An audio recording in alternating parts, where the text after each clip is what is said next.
All right. Shall we jump in?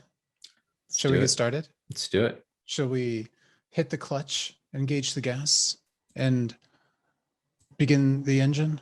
Begin the engine. Begin the engine. You know, That sounds like some English. For two people that have enthusiast level cars, the amount of high level auto mechanic talk we can get into is pretty amazing. Starting with beginning the engine. Beginning the engine. Begin your engines, gentlemen. So let's try this opening. All right, let's do it. Do it. The League of Game Philosophers, unscripted, unedited video game podcast for you to enjoy. Yes. I think that's good. I think that's a good first take. Yeah. Let's take it. Let's take it. I'm good. I'm all about the gut feelings lately. Like, I think the world now knows that I have a falsetto. You do. Is that it? What would you say your natural singing voice is? I'm a tenor. A tenor. Mm-hmm. Do you think I'm a tenor? The only thing I've ever or am I heard fiver? Sing... Oh wow! I'm gonna finish my thought just for that one. So just for everybody, so they know this. So the only time I've ever heard this man sing is when Karaoke Revolution came out. Yeah. Oh God. And the only song that Chris could sing was, I think it was "Son of a Preacher Man." Yeah. I literally could not finish any other song. The stage would fail me. There was a Cher song too that you were. It was the "Can You Believe" song. Yeah. If you believe in life after love. Yeah. Yes. And I do believe. But yeah, I struggled so hard. I am just not a natural singer. I have an all right sense of rhythm, but vocally, no. Yeah, you do have a good sense of rhythm and music and sound. Singing, no. I once heard a quote that was, "I sing like an amputee. Can't carry a note. Can't hold a tune." Bloodhound Gang. Yes. Can't hold a note. Can't carry a tune. Yeah, that's me. Yeah. But I can finish those two songs, or at least I could at one point. So, and that was impressive. I was impressed. Yeah. So yeah, I don't know. I don't even know what a tenor sounds like versus an alto versus a tenor is what you would categorize as a male with a high voice is typically what you get into. You can hit those higher registers. Yeah, so it's really a step above alto. It's been a long time since I'm taking music theory. Yeah. But I think it's like a step above alto because there are some female tenors, but it's typically like a male high range. Huh. Oh, from the intro, I was like, why are we talking about this? I don't know. Sidebar. Yeah, sidebar. Yeah. Sidebar. So today we're talking about boss monsters and some of our favorite bosses and what it is to be a boss and other types of bosses. Maybe boss monster people. I don't know. Yeah, what it is to be the boss. Yeah, we'll just think through some. I don't know. Who's the Boss? The 80s sitcom. Remember that? Right, starring Tony Danza. Tony Danza. Yes, it was. That beautiful flop of black Italian hair. Was that Kirk Cameron? Was he in that one too? Could be. Kirk Cameron, also Family Ties, right? Was that Family Ties? I don't know. They all jumble in my mind now. They do, yeah. I think that was also where Michael J. Fox played like a young Republican. I think that was also Family Ties. Okay. Yeah, they all get mixed together in my head too. But yeah, you know that different kinds. Do you know that song by Elton John, "Hold Me Closer, Tiny Dancer"? Oh yeah. Okay, so when I was a kid, I thought it was "Hold Me Closer, Tony Danza." and I would go around the house going, "Hold me closer, Tony Danza." It's awesome. I can picture the music video in my head with like Tony Danza, like looking around the kitchen, you know, and then coming up and like putting his arms around you while you're cooking or something. It's just Tony hugging random people, you know, that Yeah. they just need it. You know, I didn't know the actual name of that song until I was in my 20s. Wow. I had no idea. I'm not much of an Elton John fan. I don't dislike Elton John, but I'm like a fan. Yeah. You know. Friend Justin, he's a big fan. Really? Yeah. I had a friend in high school that was. We've been playing a bunch of Apex Legends. And that's just kind of been the kick lately. And so I'm like back on it, doing like aim training and like really trying to get better at it. And Yeah. it's one of those games too where like I know I'm good, at least in the aim training. Like I'm up to like the 80th percentile at this point, because you can see like the median of everybody's scores. Okay. And like I'm up there. I'm like top 20% for like whatever task I'm usually doing. So I'm like, okay, I got the raw mechanics of like clicking heads down, but I'm still just kind of like a medium like gold level player. Like I can't break into the platinum or the diamond ranks. And it's interesting because I'm not used to being average at video games. Like not to like, you know, toot my own horn, but it's like, usually in fighting games I can pick them up quick, platformers pick them up quick, you know, whatever the game. But this one, the mechanics are all there, but I know I'm missing like the game sense, the kind of theories. It's like, you know, if you had somebody that could pull off all of the combos and the execution was fine in a fighting game, but still, you know, consistently lost half of their games. Yeah. You know, because they're missing a lot of like the meta game that's happening or the mind games and whatnot. And I'm trying to figure out how to like think through all of that in this first person shooter. So been playing that a lot lately, and which reminds me of just a Tiny Dancer and whatnot, because I mostly just play with my buddy Justin Gifford, who's like thrown himself into the game. At this point, he has more hours in the game than I have, and I've been playing since the game came out. It's the only game he plays. He plays it every single day, and he started doing aim training and stuff. And he's now better than most of his friends at the game. And this is the very first person shooter game he's ever played in his entire life, you know, outside of like GoldenEye, but now he has like a proper like mouse keyboard setup and a nice computer. So yeah, we just regularly played. It's great because we'll go into like the training range and actually practice scenarios and think through it all and whatnot. But that dude, he sings like me, well, terribly. No offense, but he sings all the time, like every single game, because it starts with you guys just dropping in on a zone, you know, and then it's like a battle royale where everything shrinks down. So it's so funny because there's so much communication involved. We're constantly like, you know, throwing out military jargon speak and coordinates and what's going on.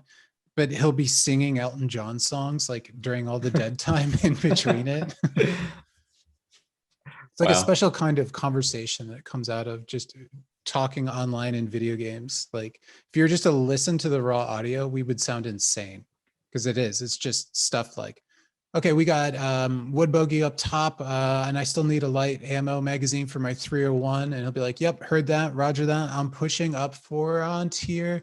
Have you seen fucking Tiger King?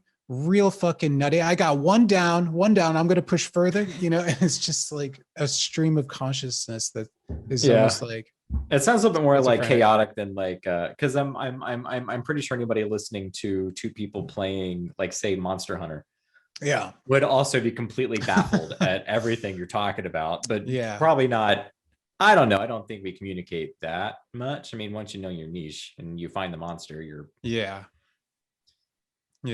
pretty good to go.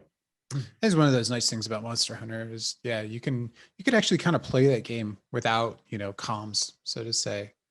Which is nice because you can play with people from, you know, like Japan or Italy or whatever, and most people are pretty on it. Which is the other thing I've been playing. I've finished all the main content. Now I'm just like diving into like the extra tempered, you know, harder versions of stuff, but chilling a bit on it. Still really, really good though. Awesome. Good. Yeah, I'm just kind of taking my time with it, because there's one part of me that wants to just deep dive on it and like start, you know, theory crafting all the armor sets and stuff. But I'm just like, it's okay. I am going to be the fox who chases less hares. You know, I think I am almost due though for picking up another retro game, diving in a bit, because I kind of chilled on some of those soon. What about you? What have you been playing lately? What have I been playing? So Ratchet and Clank on the PS4 got that 60 frames per second patch on the PS5. Oh, nice. So I've been playing that, and wow, what a difference! What a difference! Nice. What a difference! I'm really loving the PS5, really, really do. And I'm actually now that I don't have a gaming PC, Yeah, temporarily. It's got enough horsepower behind it that I'm totally happy with it right now. Yeah. I mean, I hope I have my PC back by the end of, at least by the end of May, but like May through, oh geez, I'm not gonna have my PC back by Resident Evil 8 anyway. You might maybe it'll be a quick turnaround. Anyway, so I've been playing Ratchet and Clank a lot. That's been fun, chipping through that. I'm probably about 60% through the game. It's not a super long game. And been playing a lot of King of Fighters 98. I always play a lot of King of Fighters 98. And then a lot of Secret of Mana. I'm chipping through Secret of Mana. I'm probably about, I don't know, probably 70% way through the game right now. Wow. Yeah, But, I remember. I mean, I played through that game 8 million times. So yeah, it seems like you have those stable of Japanese RPGs that you just kind of go back to every once in a while, because you were playing through the chunk of Chrono Trigger for a bit there too. Yep. Yeah, I made a good clip through Chrono Trigger. I put a good 15 hours in it. Nice. I'll go back and finish it. I'm so distracted with everything else, and Secret of Mana is literally autopilot for me. Yeah. So it's kind of just a nice to get my brain to wind down. Yeah. Kind of game. Yeah. Yeah. I guess at night. We should do that as an episode someday. Is like, games to wind down, games to wind up. Good idea. Because it's almost like cuisine in some ways. Like there's certain games I just don't play late at night. Yeah. Like now that one's just too intense, too much going on. And there's also like only so much of a game, that you have like a endurance for. Like, and I think that's something that kind of builds up. But people that play like some of these bullet hell games for like 4 hours straight. Oh, I can't do that. Yeah, I'm like, how do you not just have a headache? Like halfway through a session. I can only play fighting games for so long before I'm just like completely fatigued. Yeah. It's interesting. I remember saying something. This is like back when we were kids, but I remember saying something about that. And Yanko was like, "What?" I'm like, "Dude, I'm done. My brain is fried. Like, no matter like, unless we play something super light and fluffy, but I can't play with any sort of fervency right now." Yeah, I've noticed too that like everybody has their own pace, and like I usually I'm better off to take breaks more regularly than like a lot of my other kind of hardcore friends. Like I have a friend named Joe who's kind of had a little extra atypical in how he thinks of things, like very logical, if A then B, and it kind of follows. And he's the kind of guy that like to play a game, he'll sit down for 5 hours and just, run matches and just work on a matchup. And like every hour I'll be like, all right, I'm going to take like a 5-minute break here and stretch, grab something to eat and whatnot. And, and he's always just like, why, like doesn't take you out of you physically. You're not like do anything extra. But I'm like, oh, you're mental braining fatigue. Pretty hard. Yeah, you're braining pretty hard. Exactly. Yeah. And I can't tell if like he just has a crazy endurance for it because he's just a super thinky guy. Yeah. Or they're just not aware that they're getting fatigued. Right. And it's affecting their game. Right. Yeah. Yeah. Huh. And I think that's probably kind of true for a lot of people that, they just might not realize like, oh man, I'm actually mentally busted and just need to step away for a while. I think it kind of goes with that whole like gamer thing where you see like a gamer in like 12 cans of Mountain Dew or Red Bull or whatever disgusting beverage that they're drinking to caffeinate themselves so they don't go to sleep. Yeah. And it's like, are you I wonder if these people are confusing their actual mental fatigue with being tired. Right. And they're trying to compensate for that with an upper like caffeine. Yeah. And it's like, well, your mental fatigue is still going to be there. Yeah. You're going to be able to power through it probably, but you're still going to continue to degrade until you give yourself a break. Right. Yeah. And I do. I really think that is the case. I think if you ever wanted to do a case study on that, you just go to like QuakeCon, and everybody is drinking that one super caffeine drink called Balls. Oh God. Yeah. Like the BAWLS. Yep. Balls. Yeah. Balls. And they're just playing games for 18 hours and then just sleeping and then doing it again. They just do it for like 4 days straight. Oh, I can't know. Ugh. That sounds horrible. Yeah. I think the first time I remember ever having that drink, that Balls, was I think with you, we drove up to some gaming store that was like an indie kind of game store. The one that was in Westchester? Probably. I think. Yeah. It was a little off to the side of where we would normally go. And God, they were having some like tournaments there. And I remember it being like a real like video game kind of shop. Like they had like when you walked in, they had that circle tower with like all the different systems to try, and it was around like when the GameCube came out. I remember it was the first time we tried that good GameCube Naruto game. Right. Is that the place you're talking about? Yeah.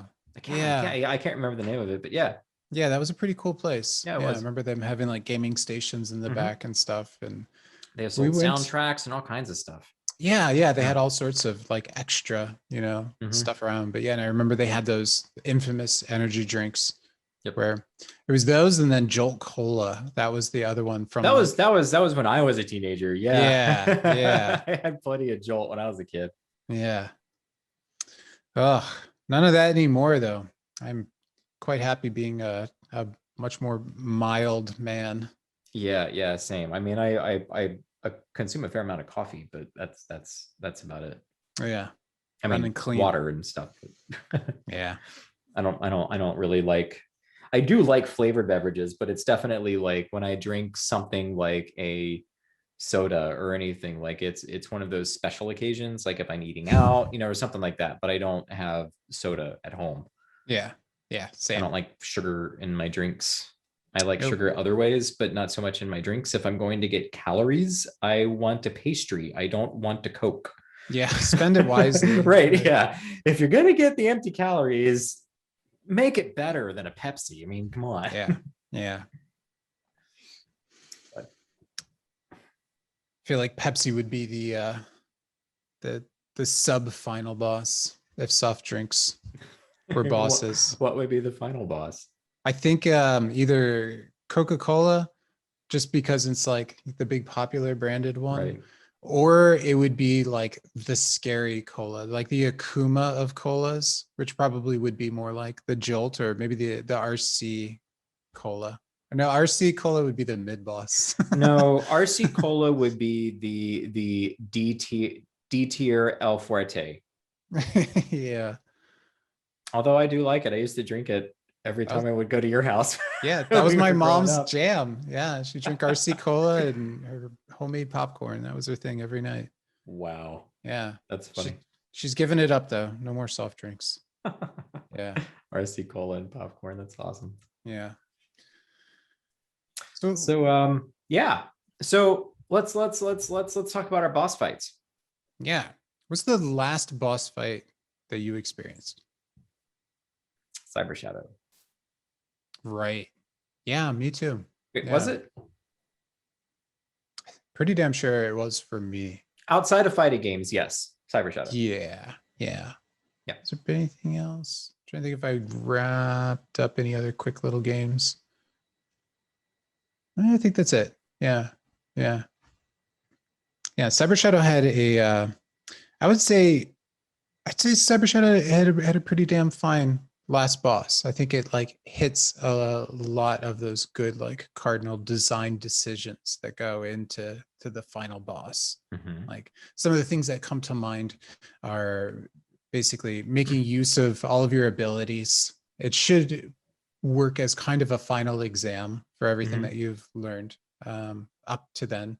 Because if a final boss doesn't make use of all of your abilities and it's just like, oh, a dodge left and right and slash kind of thing, it feels unfulfilling. It feels like, the story didn't lead up to this point. And like video games by their nature always are kind of a hero's journey. And I think the hero needs to have stumbled and then learned from their mistakes and then applied it, to ultimately defeat the dragon. Yeah. And Cyber Shadow did a good job of that. And it also threw a couple of new things at you as you're having to work around it had the spirits that were, giving you temporary abilities to then deal with the temporary problem, which was kind of new and exaggerated compared to what you were dealing with before. Like it wasn't just, vine growths, but now it's vine growths that attack you and would move around and so forth.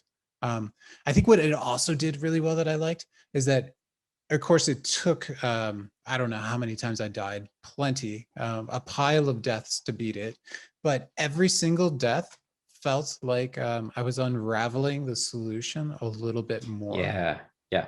I'm not a big fan of boss fights that you just throw yourself at the wall and the wall doesn't budge at all. I like it when the wall keeps revealing itself and you kind of put a lean on it as you keep making progress. That's got to be a hard one, I think, for developers to get right. But when they do, it comes through really well. I think for a Cyber Shadow, I mean, for a boss like that, that's 3 different tiers. Yeah. Where you have, you start out fighting a humanoid kind of thing, and then it goes to, oh, well, here's the room filling boss now. And then it goes to an even more room filling boss. When you have that, I think that kind of naturally flows a little bit. But I mean, also in each of those individual battles, it didn't take me long to overcome the first round, but the second round got me. Yeah. Until I really figured out how to make use of my air dashes, because you're invincible during your air dashes as long as you have spirit gauge.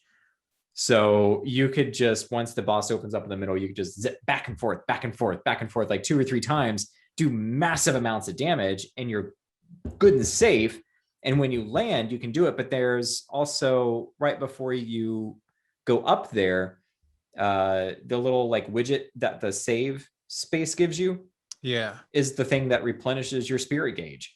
Right. So if you don't use any spirit gauge that first round and you get to that second round, because you don't need it the third round because you got the flowers that like give you the shit you need, right, you can just blow it all on that second stage and get through it. I think my fastest time was like maybe 15 seconds. Oh my God. See, like you could just zip through it. I don't think I hit that in more than maybe a minute 30 was my fastest. Maybe not 15 seconds. Maybe that's it. But maybe still, certainly not a minute. I know not a minute. Yeah. And that's the thing is I just didn't even put it together in my head that like, oh, I have this surplus of, the SP for the special ability, and that you could just link it and just fillet it back and forth. Yeah. Yeah, you could. I got it to where I could get rid of his entire first life bar within like 1 basic move. Oh my gosh. Yeah. So it's tempting to go back just to record it, just because it'd be good. It's fun once you get it down. Yeah. I mean, that is a fantastic boss fight. It makes you use all of the things that you learned in the game, whether you were learning it through the actual level design or the other bosses. It makes you use every single bit of tech and skill that you've gained over the course of your probably 8 to 10 hour playthrough. Yeah, something like that. Your first time. It's a long game too. Goodness. It is. Yeah, really long for that style game. I was really impressed with how long it was without doing the messenger switcheroo where it turns into a Metroidvania. Yeah. And you kind of had that.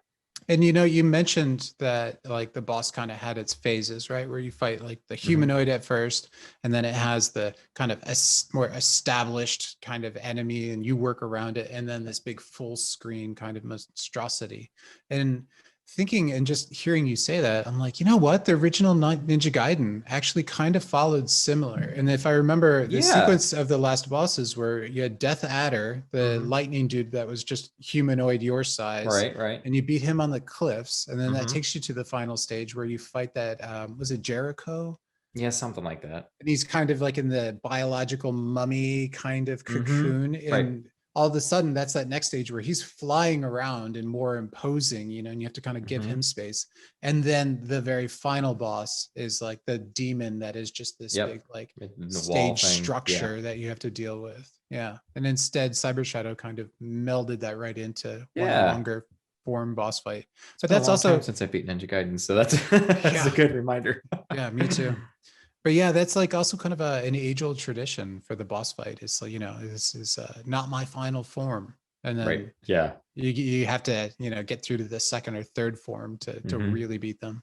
I wonder where that came from. What was the first boss to do that? I don't know. It's probably a trope that was picked up from Dragon Ball. Yeah, that was my thought too. Probably came from some old manga or something. Yeah. This isn't my true form. Yeah. And I mean, that's kind of like a boss battle. Totally. You know? Yeah. So why not? Yeah. And it is great. Like, I actually just think that is probably one of my more favorite tropes that I just never get tired of. It's like same. Yeah. Fight the really hard boss, and it's good, but then you know, like, all right, now they're gonna bring it. He's bringing on like the God mode, you know? Right. And you know when you get to the boss and you're like, this is just a bit too okay. Yeah. I thought that was just it was challenging, but it was just a little too easy for the final boss. And then all right, this makes sense. Yeah. But then you get to go on. I was gonna say Dracula in Castlevania. Similar, right? You fight him in his teleporting human form before he goes full giant demon on you. Yeah, exactly. That exact thing. And then you have the special case of Dracula X on the Super Nes, the Super Nes port. Did you ever fight Dracula in that port? I believe I did. I know I actually played quite a bit of that game because it was just surprisingly good. It's ridiculous. And I'm pretty sure I played through and beat it, but maybe not. It gets blended in my head with like playing the Turbo Duo Drac X. So in the Super NES version, this is the only version of Dracula that has this. On top of him teleporting around, once you get that, you also get him as a monster, but you also have pillars and pits. Oh. And the stage arena is larger than one screen space. So Dracula will be off screen. You're trying to jump to get to Dracula, and he shoots fire or whatever at you that knocks you down a pit over and over and over and over. So you're dealing with a really hard boss battle anyway, that's harder than the duo version, on top of stage hazards. Jeez. Multiple stage hazards. Yeah. And those is frustrating. And that is probably, I would say, for me, one of the most frustrating little moments in a Castlevania game is being locked into the jump and being hit by a Medusa head, an XYZ, and falling into a pit. Yep. And like, it's a necessary part of the game. Like, I wouldn't remove it, you know, if I had my way. But not during the Dracula battle. Yeah, especially maybe not during the final battle. No. And just knowing that also is probably one of the highest little stress points of the game, you know, of all things, it's going to make you throw a controller. That's pretty up there. Yeah. It is something. It is something. I will say that. Yeah.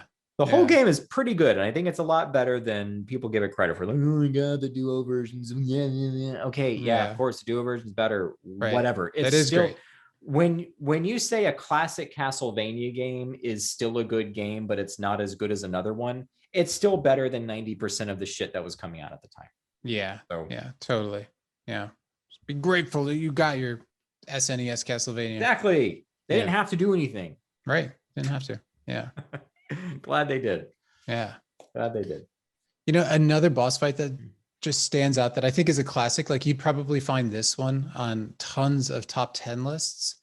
And it's not because it fits the normal tropes. If anything, it's because it breaks some of the tropes. Yeah. Is Psycho Mantis in Metal Gear Solid. Yeah. And it's because of the semi-psychological magic trick that they embedded in that game. Yeah.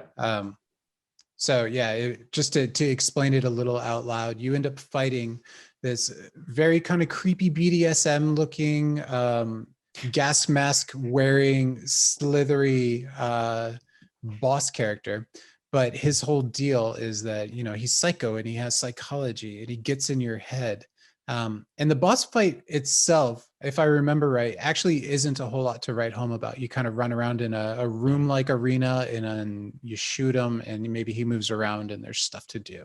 But what is cool is that the game will search your memory card for other Konami-related titles, like say you played Symphony of the Night, and then the character Psycho Mantis will actually comment on that and call you out as the player, which is this fourth wall kind of breaking moment that really kind of throws you off. And suddenly now you have this like personal connection with this boss that I think for a lot of people was definitely one of those, whoa. It was a cool moment. Yeah. It was a cool moment where it was the first time like voice acting was really coming out with the first PlayStation, coming around, and people were hiring really good voice actors. So, the theatrics of it played really well. Memory cards were still relatively new. So we hadn't really thought about the fact that memory cards are also kind of like a browsing history of games we've played. Right. Yeah. And for those two to overlap was quite a scene. Yeah, that was really cool. I'm trying to think of other boss fights. So speaking of Secret of Mana, been playing that. I can definitely talk about the Mana Beast. So Secret of Mana has one of those bosses that's both good and obnoxious. It kind of straddles the line. So you have the entire Mana Fortress as you're getting ready to fight the Mana Beast, and the Mana Fortress is hard enough and has multiple bosses all throughout it. But when you get to the Mana Beast, you have to cast mana magic on the hero or the boy character. You have to cast mana magic on them, but both of the other characters have to cast mana magic separately. And when you say mana magic, is that like different, like you have fire magic, lightning magic, mana magic? Okay. Yeah. So yeah, you have like all these different elementals, and then the last elemental magic you get is the Dryad, and the Dryad has this spell called mana magic. And both the girl and the sprite have to cast their different forms of mana magic on the boy to power up the mana sword, which is the only thing that can hurt the Mana Beast.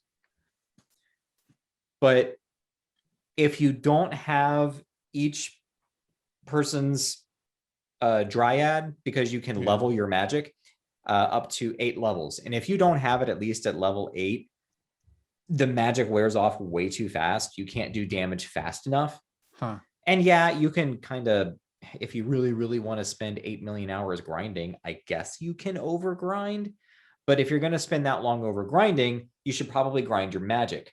But it takes a really, really long time to grind your magic. Magic is really expensive in the game, and you can only have 4 fairy walnuts, which is your magic, your mana replacement stuff. I know, fairy walnuts. They're different than the genie cashew. Right. but you can only hold 4 of those at once, and that's the only thing that refills your magic. And if you have both of your magic users casting all of these buffs on one hand and attack magic on the other hand, and you're blowing through your magic, I mean, by that time you blow through all of your items. So I mean, it's just the magic system in the game is probably the most wonky part of the game. And it's good. I have all sorts of like shortcuts that I can take to get through, and I know what levels I need, here and there. But I usually really stop playing Secret of Mana when I get to the Mana Beast. I don't care to beat it anymore. I beat it a couple times, but just getting there is good for me because the ending is just so frustrating because of that. Wow. Yeah. That sounds a little too bad. It sounds like a neat idea. It is. It's a really cool idea. It's just not implemented well. And you could tell it was kind of rushed. Right. Yeah. And I don't know how much of it is explained in the game too, but it sounds like if you didn't understand that you need like both of these two characters to work together to power up the mana sword.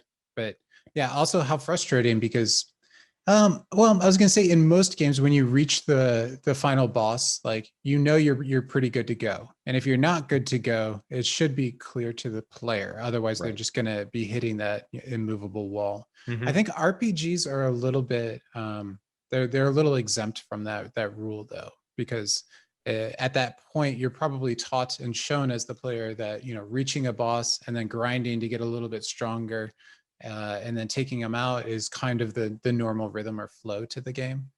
But it all sounds like, especially in that case with the Mana Beast, that like they just didn't really test out how long it was going to take to grind and set that up as a win condition. Yeah, probably a lot of people that got up to that final thing and then just eventually were just like, I'm moving on. Well, that's what happened to Final Fantasy VII with me too. Yeah. How far did you get? Did you get up to Sephiroth, or did you just get like to the final disc? Or I got to the very, very, very final part of the game. This is my very first playthrough. When it first came out, I was crazy excited. I remember I got it on launch day. I've got the goddamn t-shirt still. Which is funny because I don't have my original copy of the game anymore. But yeah, I got to Sephiroth the final battle where he does that spell that literally takes 5 minutes for him to cast. Right. Yeah. And he like brings a comet from another like solar system. Right. And you get to watch as it like goes through orbits and shit. Yeah. Okay, that's cool the first time, but literally it is over 4 minutes long. I think it is just stupid amounts of long. And I'm like, this is crazy. So first time going in, I thought I was pretty well balanced and well powered and blah, blah, blah, blah, blah. And I spent 20 minutes in that battle and he killed me. And I was like, okay, that's one more time. Yeah. And I got through. I spent 25 minutes again. I died again. I was like, done. I do not have the time to sit through that. And I didn't. And to this day, I have not beat the original Final Fantasy VII. I beat Remake last year. That doesn't count. But because it's just that final battle. Like I would have been happy to go back and, try to reconfigure my team or do what I need to jump back in. But I'm like, at that point, that is wasting my time. Yeah.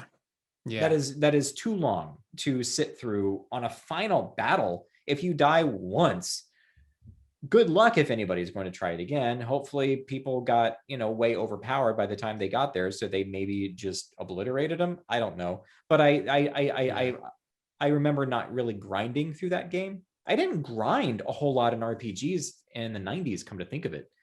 Yeah. I made them really hard on myself. I can't believe I beat Final Fantasy VI the very first time I beat it because I didn't grind at all. Wow. Yeah, that is surprising because that one, I would say, is more difficult than 7, at least in my playthroughs of it. Now I know how to grind and where is good. I mean, I've played through the game a million times, but yeah. Yeah, and that's kind of the thing is like, working through a frustrating final boss, final level in like a platformer, I think there's still a lot of joy that goes into like navigating it. And there's a lot of little moments at getting better at it. Especially like a Japanese RPG though. While there are many little nuanced moments of like optimization of like, oh, okay, I've seen this attack now, so I'm going to, ready up somehow ahead of time. I have a counter ready. Playing through the same boss fight though, just is not as satisfying. Like for me at least, what you're really looking for in a JRPG is to, clear that section and then move on to the next and work from there. It's much more about the larger progress. And for me, I remember playing through because I was a kid that was renting Final Fantasy VII. I just rented it several times, and thankfully I had a memory card so that I didn't have to try to get the same cartridge from the rental store. And I never beat it. I got to I think like the 3rd disc and played a chunk of the way in. And then just never kind of went back to it. And it was some years later that I actually sat down and played through the entire thing. I think it was when maybe Dirge of Cerberus was coming out. I just wanted to refresh myself on the whole story and world. So I sat down and played through the entire thing. Took my time and was pretty leveled up. And I remember actually beating Sephiroth on the first try. But also remembering those super long spells and like it's such a bummer when that happens, man. Like in any game, honestly, like I hate it when I just lose control and have to watch a cutscene. It's just kind of obnoxious in nature, you know. At least give you an option to tap X a couple of times and just skip it. Like just show the damage. Yeah. Come on. I'm good with the cutscene, but I'm good with the cutscene once. Yeah. I don't need it a million times. If I die, I don't need to see that sequence again. Yeah. You know? Yeah. Yeah. Yeah. Finally did beat it though. Which did feel pretty cool. It was kind of the first Final Fantasy I'd beat in quite a while. And then 9, played through 9 all the way up very similarly. I'm not sure exactly why I stopped, but I played the final boss, I think maybe once or twice, and got pretty close, but like didn't finish it. And new game came out, my interest kind of shifted. And I remember hanging out in my basement at my parents' house, which is where I used to live. And the basement was just, you know, video gaming stuff all over the place. And I just remember having an old TV. It might have even been your old 32-inch Sony. It was my old Sony. Yeah. Yeah, that had, that. I think maybe component video. I think that was when I finally got to step up into that colorful world. Yeah, and just talking with you, just shooting the shit downstairs and being like, oh yeah, I never actually beat Final Fantasy 9. And I think we were just like waiting to go get dinner or something. And you're like, let me just mess around with it. And mind you, you sat down, you played my party, who wasn't the same party as you played. Like spells and layout and armor and everything is totally different. But you just picked it up on the fly, walked into the boss fight, and what happened? I beat him for you. You beat him on the very first try. On the very first try. God. So here's a part of the story that I don't know if you know or not, to make you feel a little bit better about that. So when I beat Final Fantasy 9 myself, I got stumped on Kuja, the last boss. I got completely stumped. And I went out and I bought a Game Shark. And I used a Game Shark. I forget what stat boost I used. I didn't like make myself invincible. I forget what stat boost I used. Yeah. So I could beat the game. So I used a Game Shark to beat Final Fantasy 9. I did not know that. Okay, so the first time that you legit beat the game then without Game Shark was your game. Was on my copy. That's hilarious. With the party I knew nothing about. Yeah. Oh my God. And I remember it being a nail biter too. Like it just came down to the party being wiped. Yeah. And I think you had like one last shot with Vivi and you were just like a Fire Aga 4 or something as your last Hail Mary. And I remember both of us being like, well, that's that. And then all of a sudden there was this pause as the game started like loading the next sequence as it went into, and you hear that as like the flashes of the boss like dying. And we were both like, no way. Sure enough. Yeah. So we just sat there and like watched the ending sequence. That was fun. Yeah. It was one of those little weird gaming magic memory moments. So what about games that have like a a good like boss sequence? Like what happens after the boss? So for example, like in Metroid, you know, you beat Mother Brain or whatever, and then you have that escape sequence where you got to get the hell out of there, and that can be just as nerve-wracking and, you know, biting as the boss. So what other games are like that? What do you think like really brings, what does that bring to the table? Like why is that cool? Because I always love those sequences. I'm interested.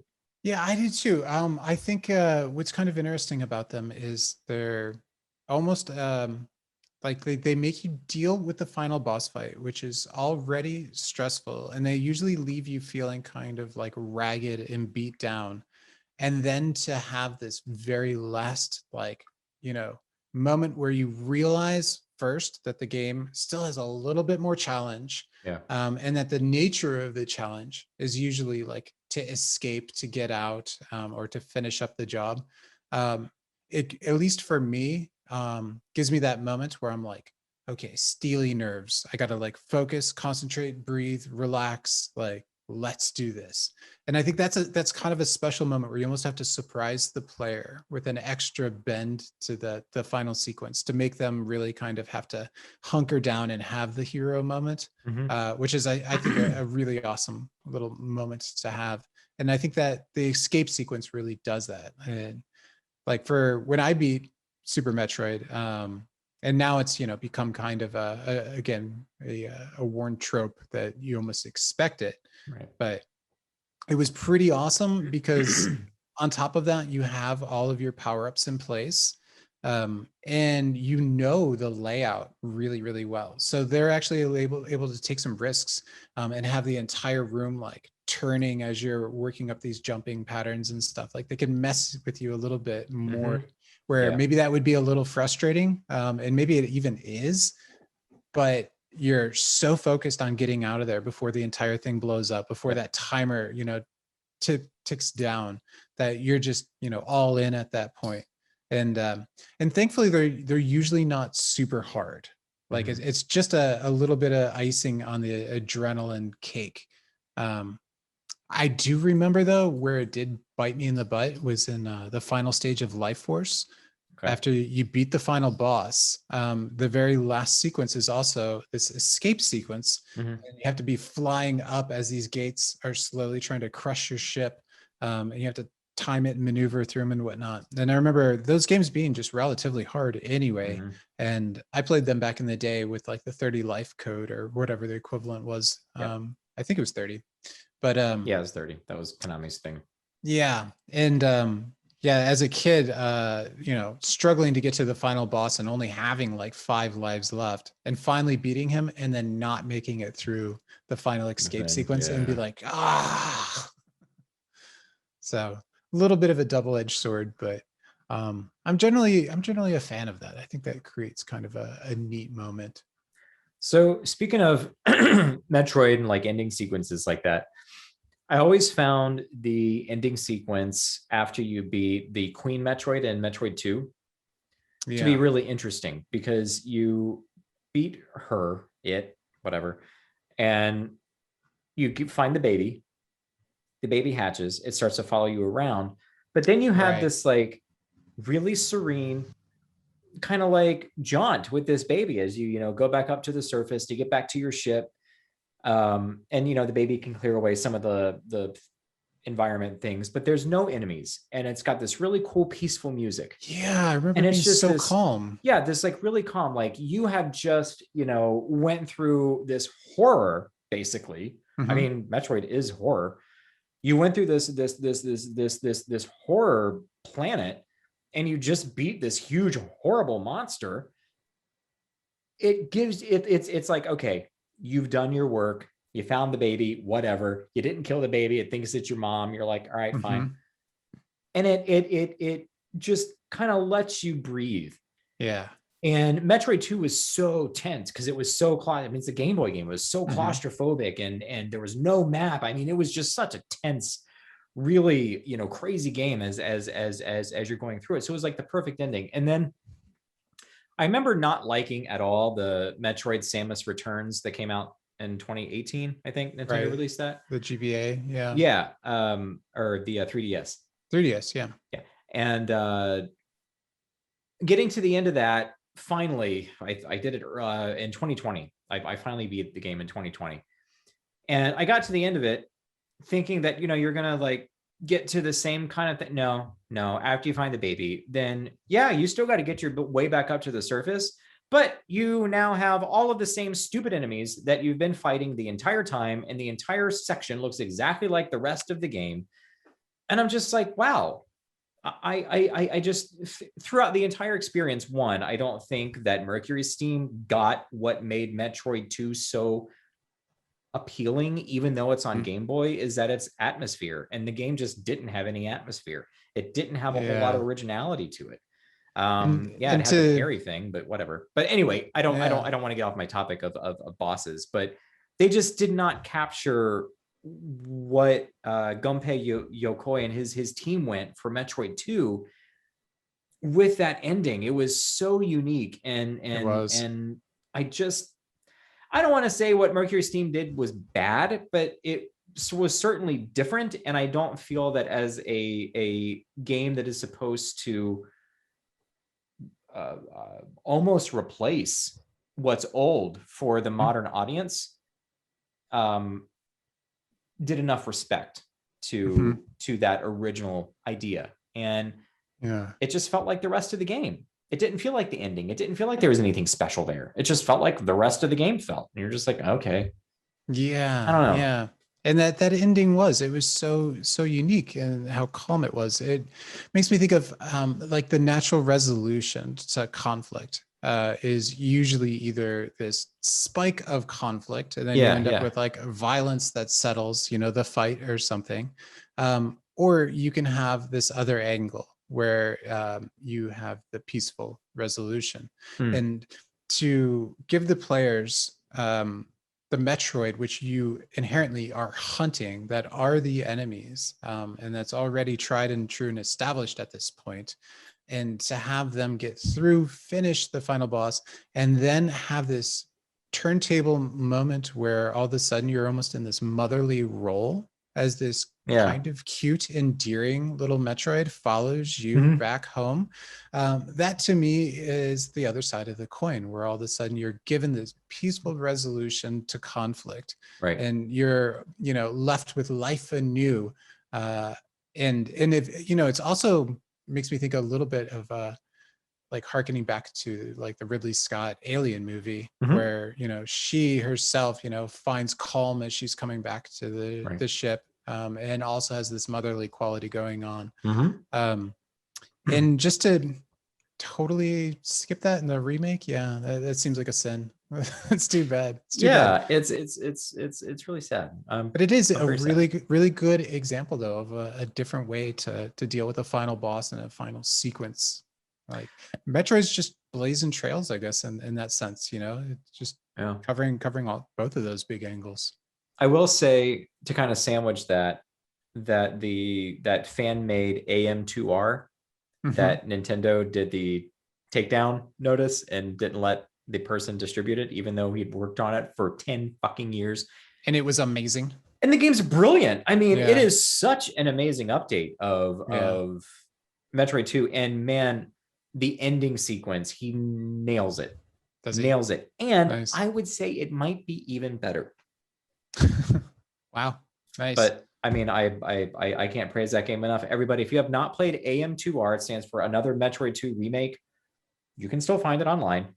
Find it, download it, play it, love it. It'll be one of the best Metroidvanias you will have played in the last 5 years.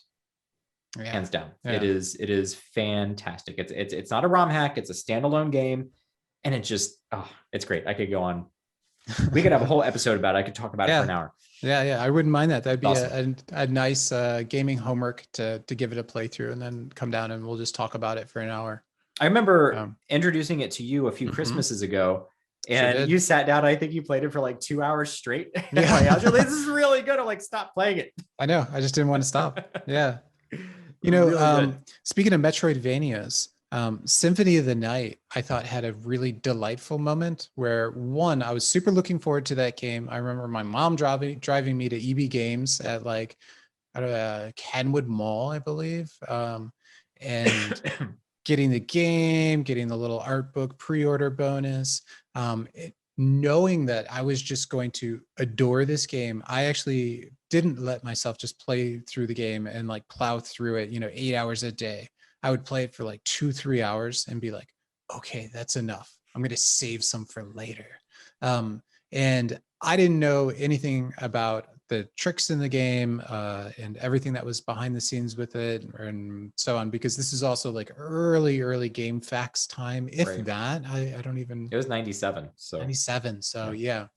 And played through the game, fought Richter in the regular castle and got essentially the bad ending. Right. And the thing is that I enjoyed that game so much up to that point that I was actually totally satisfied.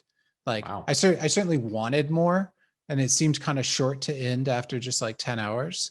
But I was still thrilled I was like, oh, okay, so that's that. And I guess I'm going to go through and check all the hidden stuff and see what else I can find.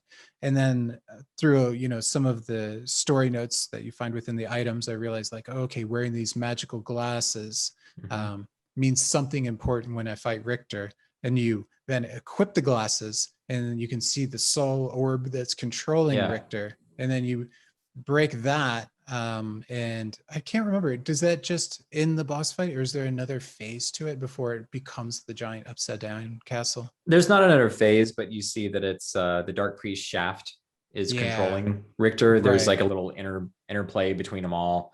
Shaft flies away, and then Alucard goes to chase him and goes to the teleport to the other castle. Right. So in that moment, all of a sudden, I had this immense joy at realizing one cool little hidden kind of feature, you know, and unlocking this extra boss fight moment, but then unlocking a whole another half of the game, if not more, honestly. And it was all in the form of this flipped over castle, which was another great instance of giving the player what they already know. They know the lay of the land and how to traverse it, but now it's been flipped over, and we have all of these harder boss fights with all of this new areas to explore. Oh God, yeah. And all of a sudden, you know, for me, who was just, you know, playing this game as if it was some sort of golden sushi sacrament, where I was just nibbling away, but realizing there's a whole nother chunk to it. That was the kind of boss fight that came with probably one of the best rewards that I think I've ever experienced, you know, in terms of gaming. Yeah, I like that. I remember before, because I got the game on release day, like I was also crazy excited about it. I mean, it's one of my top 5 favorite games of all time. But I actually read about the Richter thing, so I had a heads up on that. Nice. And I kind of wish I hadn't, because I would have liked to discover that myself. But I am sad I didn't. But that said, I didn't read a whole lot about the game, so I actually missed chunks of the game my first time playing through it. I missed the catacombs, both in the right side up and the upside down castle. So I didn't beat the Grand Falloon, like that big ball made out of humans. And that was so cool. I didn't beat that. And I remember not even knowing that the lightning god was there until I had played it, you know, in one of my subsequent playthroughs after that. But I also, like, when I first got it, like I just tried to plow through the game, and I got through it. And then I went back and I replayed it and took my time and everything. But I missed 2 bosses in 2 areas. So when I found those areas on my subsequent playthrough, I was like, oh, wow, why did I go through this so fast? Yeah, that was a super, super good one. Yeah. Awesome game. Yeah, it makes me wonder, like, what are the boss fights of Christmas future past? Or okay, I don't know where I was going with that phrase, but what are the boss fights of the future going to be? Where do you think gaming development is going to take the concept of the final boss? I don't know. I want to talk about Control. I haven't. I just haven't sunk my teeth into it yet. You know, we were just talking about. I can't talk about it. Okay, so I'm slowing down on Rise. I was just talking about probably needing a new little retro something to dive into. Yep. Control. Okay, Control. I'll put the next bullet hell game off to the side. Do Control. How long is it going to take me? 15, 20 hours? Oh, it'll take about 15 hours. Yeah. Okay. Yeah. I'll install it tonight. It's not terribly long, but you're going to have a great time. But so, nope, I'm not going to say anything. I can't say anything. Boss fights of the future, though. I have seen this trend, and this kind of started back in the PS3 era, where boss fights almost started to be underwhelming. It almost started to be like, oftentimes in games, I found Uncharted comes to mind, where the boss fight is what you've been doing the entire game. There's this guy that pops up behind boxes, and you got to duck behind your own boxes and shoot him. It was super boring and dumb. And it's like, wow, this was a really great, you know, cinematic experience. And then I get to this, and it's not like some golden monkey god throwing shit at me. Like, nope, it's just some pirate jumping up and down behind boxes and shooting at me. Oh, that's the rest of the game. Awesome, great. And I've noticed that in many games, the games that I think have the best bosses, and especially the best end bosses, are your character action games. Like Devil May Cry. God, the bosses in Bayonetta, all the bosses in Bayonetta, both of them are amazing. They're also fun. They're also inventive. They all test your skill in ways that you didn't get tested before. They all use your different abilities that you've gained. And if you have a good grasp of the play style and the gameplay loop, like you're going to be doing some really cool shit, kind of like Cyber Shadow I was talking about. You know, once you really get a grasp for how you use that air dash, and you can do it multiple times in the air. Yeah. You know, stuff like that, especially with Bayonetta. Goodness. So I mean, and I think it's your really focused single player games that almost have that air of Japanese-ness to them. I still see a lot of crazy boss battles in Japanese games. Maybe that's it. And in Western style games, you don't see these big bombastic monstrosity boss battles often. It's true. Yeah. And I think it just goes back to traditional game philosophy. Like in the 90s, when Western games were starting to be developed and you had these Western developers pop up, it was mostly strategy games, PC games, RPGs, things like that. And the Japanese games were the ones that were crazy, really focused, like more linear experiences with these big bombastic boss battles that tested your mettle. Right. I kind of look at Japanese game development as kind of just shooters. Like there's so much SDG or shmup in all these different genres, because that's kind of where that whole idea of using all of your skills in one big boss battle really started. Were those like games like Gradius and stuff, you know? Yeah. It's so true. So I don't know. I mean, I think we're going to continue to see really cool end bosses. I think we're going to continue to see a lot of like shit stuff, like from Uncharted. Those are. Yeah, I'm just not a big fan of those either. I feel like that's just Last of Us was another one. Sorry, that I was just like completely like, really? This is the end of the game? Really? Yep. Yeah. This was a cool moral choice, but I didn't have a satisfying boss battle. Right. Where's my mushroom monster? Like my 10-foot mushroom monster. Right. Yeah. And I feel like it's a case where they're choosing the dramatic story kind of moment in exchange for letting the players like flex the mechanics. Yeah. Call of Duty was famous for this too, where like their ending sequence, you know, mind you, as you play through this game, you're getting better at shooting, you're learning all the weapons, the loadouts, you're getting sneaky, tactical cover, blah, blah, all the actual gameplay. And then what it comes to in the end is essentially a quick time sequence as you grab a gun off the floor and shoot some dictator. And it's like, yeah, I want to do everything that I got good at to be tested at the end and, you know, surmount the odds and come out above and really feel like I earned it.